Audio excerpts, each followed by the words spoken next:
Welcome to Trans-Hermetica. I am Phaedra Charles. This is episode 2 of a series where I will be reading the Book of Mormon and using the Ching as a lens to look at that text.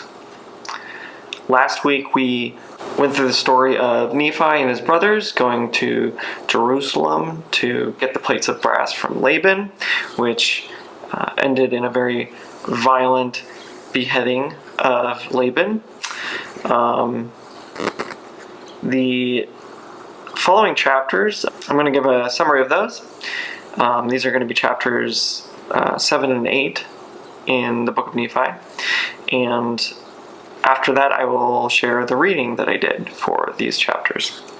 Lehi has another vision and asks his sons to go back into Jerusalem to procure women for their journey.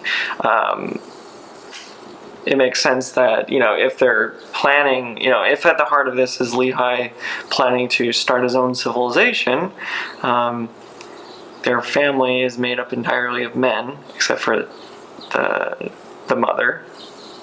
They're going to need women in their entourage in order for this to have any legs. They go into the city, they find a family that has women.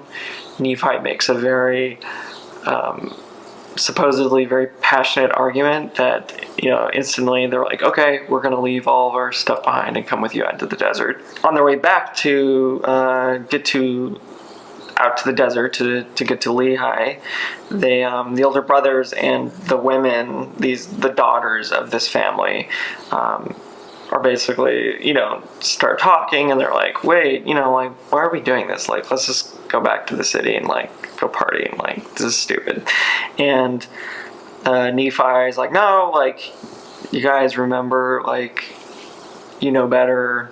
And the older brothers get really mad at him, and they tie him up and basically intend to leave him to die, or to be eaten by wild animals. And Nephi prays to God, who loosens his bonds. Nephi shames his brothers again, and they, grovel and beg for forgiveness, and Nephi does grant forgiveness. This also seems to be a theme that's developing, of Laman and Lemuel violently, attacking their brother, and then him kind of bearing it, and then also being like, okay, I forgive you. Interested to see where this goes, this dynamic. In the next chapter, it discusses Lehi has another vision, a dream, and in this dream he dreams of the tree of life. And he partakes of that tree, and the fruit of it, and is very pleased by it. And he asks his family to do the same. Some of the family members do, others don't, specifically Laman and Lemuel. In the dream, he sees, the tree is enshrouded by darkness, and he sees a rod of iron that guides people through the dark to the tree. And many of the people that are trying to follow this path, fall off the path and go into darkness. Some that do, get to the tree and partake of the fruit, and when they get there, across there's a stream next to the tree, and across the stream is a tall building, and in this building are people that are, I imagine this is a building with it's like a giant cocktail party, and they're all just having a ball. There's loud music, and they're dressed really nice, and they're drinking cocktails, and they're looking out, and they're out and seeing this tree, and they're just laughing and pointing at the people below that are these people that have struggled to get to this tree. And some of the people that get to the tree and partake of the fruit, they see this, they feel ashamed of, they see all these people laughing at them and mocking them, and so they feel ashamed, and they fall away in their shame. At the end of the dream, Lehi decides to share this with his family, and mainly uses this as an opportunity to kind of say, hey, Laman and Lemuel, I'm worried about you guys. I fear for you, and I think you should follow the commandments, and kind of leaves it at that. So yeah, this dream is really interesting, and a lot of thoughts came in my mind of, there's a lot of themes here that are relevant to a lot of different spiritual practices. The tree of life is a symbol in so in the Kabbalah, in Judaism's interpretation of the tree of life, it's this it's kind of represented as this abstract structure with these different, I think they're called the Sephiroths, and my understanding of the tree of life is that it represents kind of this it's kind of a map for self-actualization and a way of looking into ourselves to achieve a mystical experience, to be receptive to kind of like the universe or to God or whatever you call it. I interpret, I think the thing about like some people partaking of it and then there's like this building with people laughing at them, that kind of reminds me of how, like sometimes people have mystical experiences that they don't really understand, and from an outside perspective it looks like someone that's going insane or going crazy or having a breakdown or having a psychotic episode. And I think that comes from a place of a person partaking of that experience when they're not ready to, when they have no way of integrating it into their understanding of self. And I think that, like that happens a lot with like people that have really bad trips, like when you have a really bad mushroom trip or a bad acid trip, you're kind of accessing this unconsciousness, this universal consciousness that can be really scary. And if you don't have a framework to kind of integrate that into your sense of self, it can just be like, the feeling of like, am I going crazy? So that's how I kind of interpret this little section. And Lehi sees the iron rod, as kind of the path to the tree of life. And his interpretation of this is that this is their tradition, this is the commandments that God has given them to follow, and that in order to get to the tree of life they need to hold fast to these commandments. This reminded me of something that's I've heard a lot in like Buddhist teaching, which is that there is no, Buddhists believe that anything that you would call the path or the way is not actually the way. Like anything that you would say that this is the way to self-enlightenment, that's not the way to self-enlightenment. And I think that, Buddhists have that belief as a way to counter the dangers of dogma, that basically like there's an acknowledgement there that everyone's path to self-actualization is unique to them, and that there's not really you can't prescribe a singular path to reach that. And so, this popped in my head, and, I thought, so I'm thinking about this, and, the question comes up in my mind of, is Lehi actually helping Laman and Lemuel by offering this very dogmatic advice to adhere to the commandments as a way to kind of partake of the tree of life? And so I drew 2 hexagrams. This was the first hexagram I drew. There's lines in it that are changing. We didn't have any changing lines in our previous reading. So what happens is this core hexagram then changes into a second hexagram.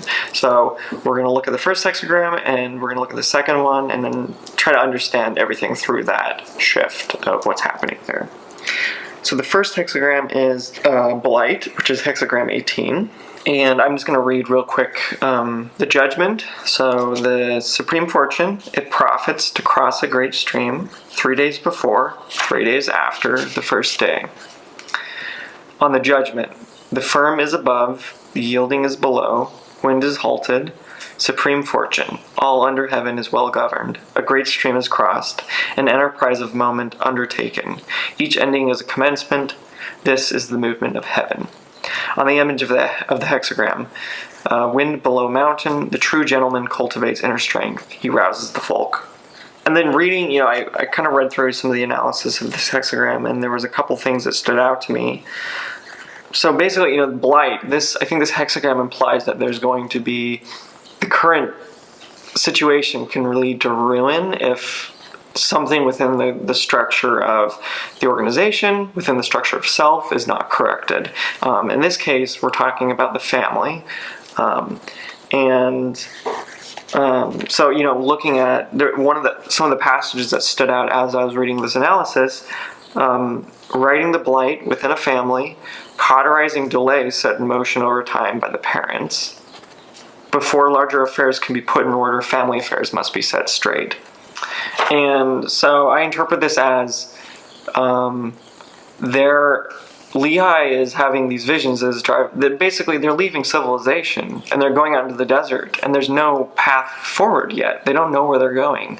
They're just following their leader, this mystic. And Lehi is kind of sensing that if he understands that this is a very dangerous time for them. This is this transition that they're going through. They are very vulnerable, and if they're all not on the same page, if they're not all kind of fighting for the same cause, at least if they're not genuinely concerned about each other and helping each other, this is going to lead to this blight. This all of them are going to fall because of it. And how do you address this? How do you set this right? I think in some of the lines in the hexagram that are changing, there's additional readings in there. So there's a yang line in the third place. And the reading here was interesting. The father's blight is set right, slight regret, no great harm. And I find it interesting that this is the father's blight. So I think what this means is that, this is his enterprise that he's trying to lead. And it kind of falls on him to make sure that everyone is kind of is supporting each other and moving in unison of this common goal. And he's attempting to do that in the way that he knows how, which is to point to their beliefs, their doctrine, their commandments. These are the rules that we need to follow in order to kind of generate unity. And then in the last line, in the sixth place, in the top place line, there's a yang line. Serving neither king nor duke, he minds his own affairs, aloof. So I kind of see this as the leader that he's just kind of attending to. He's really just thinking a lot about trying to understand these visions, trying to understand himself, and he's only kind of poking his head up when the moment kind of calls for. And he remains aloof, except, even when he kind of points these remarks at Laman and Lemuel, he does it in a way that's very just like, this is the vision. I'm scared for you, both of you. I would recommend that you both kind of follow the commandments or whatever. So he doesn't press that anymore. He doesn't say you have to do this. He's not trying to force them to do anything. He's just making the observation and kind of backing off. So this hexagram then changes. So because of those changing lines, it becomes the army is the hexagram that this moves into, and that is hexagram 7. And all these lines then are yin lines, I believe, that are all broken, and except for a single yang line at the bottom in the second station. Judgment. This is auspicious for the steadfast, for the strong, no harm. On the judgment. Steadfast, true, treating the multitude with truth, such a one can be king. The firm is centered, resonant. A dangerous action undertaken, meets with compliance. All under heaven is poisoned, but the folk follow. This is auspicious, there can be no harm. In this writing about this hexagram specifically, there's a lot of reference to the art of war and basically how to conduct a venture, like a military adventure into enemy territory. And I think you could see this as they're leaving the comfort of the city and the structure of that, and they're going out into the wilderness without any sort of plan. And so this is a very this is a very dangerous undertaking to be doing, because this could lead to complete ruin if they don't understand why they are doing this. Some of the analysis in here really stood out to me, which was, if a good man educates the folk for 7 years, then they can be sent to war. So, war is waged as, like, it's fully understood, and that you fully embrace and understand all of the risks before you wage it. And that basically, when you don't do that, it creates, that's when harm arises. That's when it can bring devastation and ruin, is not understanding the consequences of that. So it's really upon the leader to convince and educate and help the folk to kind of like actually be moving in unison with this. And that basically, that if after 7 years there's not agreement, there's not this cohesion, then it doesn't matter. Like, you can't, like, to wage war would be to commit suicide. So I think that here, if we look at whatever they're doing moving forward to be confronting this really dangerous journey, they need to be doing this in unison. And so they need to be taking the time right now to kind of shore up, to make sure that everyone is on the same page and everyone is at least supporting each other and moving in this, understands that why they're moving in this direction. So yeah, I'm interested to see how this is going to play out. Like, to me, this kind of foretells maybe what's going to happen in the relationships between Laman and Lemuel and the brothers, that maybe, there's going to keep being these flashpoints of conflict, and, eventually, in order for them to kind of work together in any sort of way, there needs to be some sort of, they all need to kind of share some sort of common goal here. And we're not seeing that yet, and that's going to this is going to have to happen in order for anything after, any sort of greater effort to happen. So yeah, I hope you found this interesting, and I look forward to the next episode. Have a great day.